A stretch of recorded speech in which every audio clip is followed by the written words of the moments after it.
Well, you would think that when documents are leaked and they show proof of how someone rich and powerful has been using money to influence elections in Europe, to underwrite an extremist group, to target U.S. citizens that disagree with them, to dictate foreign policy, to pay off congressmen, secretaries of state, to try to sway Supreme Court rulings, among other things, you would think that all of this would be covered as top headlines by the news. But it's not. And I think that it should speak volumes as to who controls the mainstream media. Just how far they will go to keep you in the dark.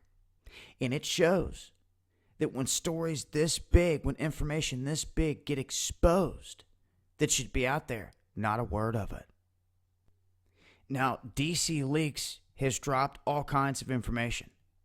I've covered this in multiple videos, showing the extent of how he's been backing Hillary Clinton, how he's been funding the chaos in Ukraine, how he funded the chaos in Ferguson, how he backs and funds through his NGOs, groups like Black Lives Matter, works through the Moore Foundation, Open Society.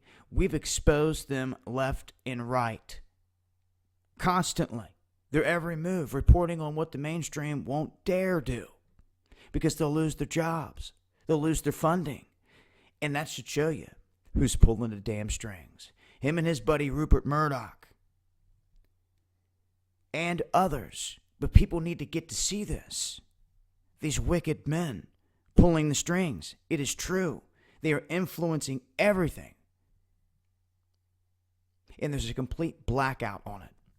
Now, over on the other channel, I just put out how Soros had backed Al Gore.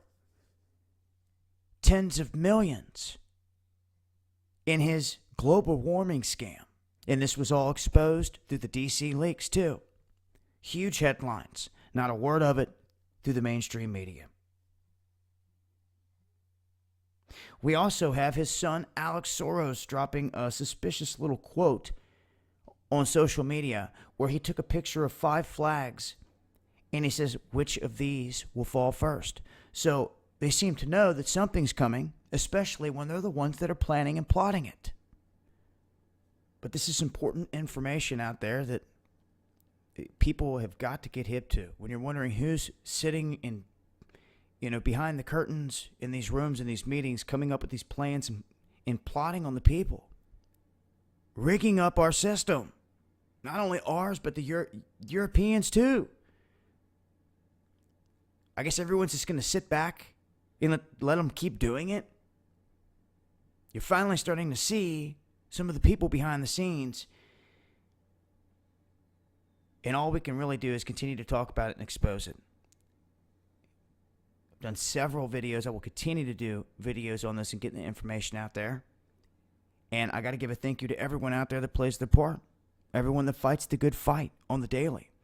Everyone out there that shares the information and tries to awaken people. I also got to give a shout out to our most recent sponsor and those that believe in us out here to help get us to these places, because it's the one thing that we do lack is the funding. It's why we've got the Kickstarter campaign going, and all we've got are the people that have got our back out there. And it's appreciated to the fullest, especially when the battle out here is against billionaires. And we come from the gutter. We come from the streets. Power is in the people and politics that we address. And this is Illuminati.